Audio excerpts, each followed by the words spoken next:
Hello, algebra student. Allow me to introduce myself. I am the ruler of algebra land. I am here today to explain how I brilliantly solved a dilemma that the entire world of mathematicians struggled with. Did I mention it was very clever? It all began with this equation. 5 plus 2 times 3 equals what? Some argued that the answer was 11, and others argued that the answer was 21. Let me explain to you how I resolved this. To do that, I have brought some of my friends, the 4 operations. I'd like you to meet them. You will notice that 2 of them are pink, and they are girls. As you can see, they are wearing skirts. 2 of them are blue, and they are boys. As you can see, they are wearing pants. The first operation is addition. As you can see, she is the little girl. You probably learned about addition and subtraction in 1st or 2nd grade when you were little.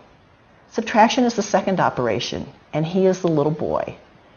Big multiplication woman is the grown-up addition, and big division man is the grown-up subtraction.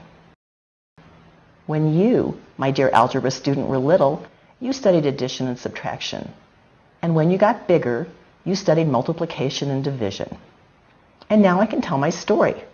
Back to the equation that started it all. Here are the 2 choices for how to solve this equation.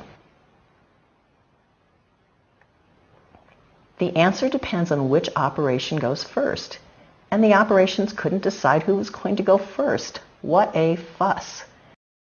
The Engel family had a new baby Engel, and he was the cutest little Engel you ever saw.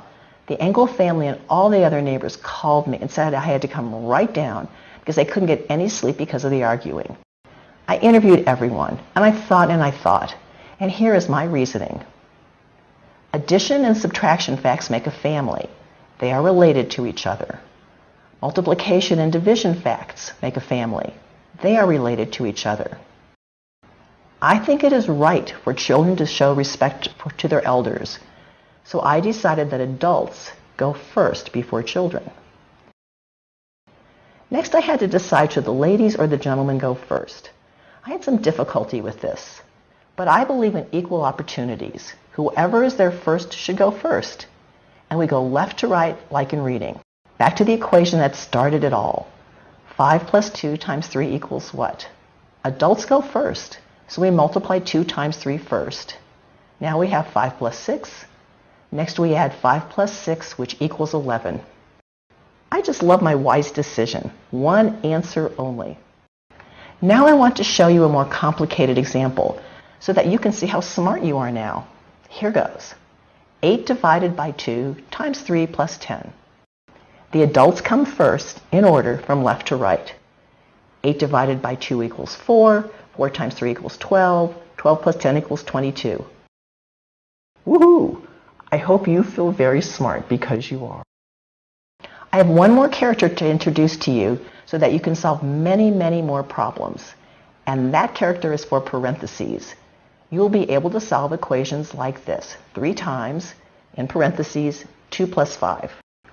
Parentheses are the crown of royalty. And royalty always comes first. So we do the work inside the parentheses first. 2 plus 5 equals 7. 3 times 7 equals 21.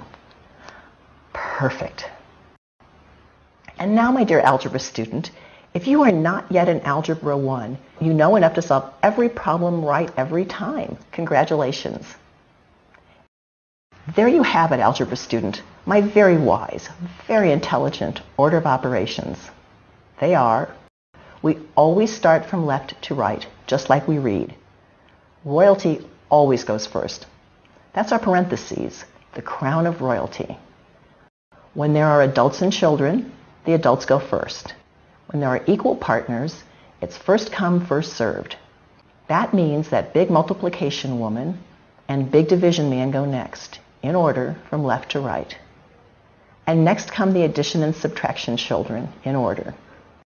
No confusion, and everybody around the world does it this way. And you have me to thank for it. Go in peace, do your math, and be well.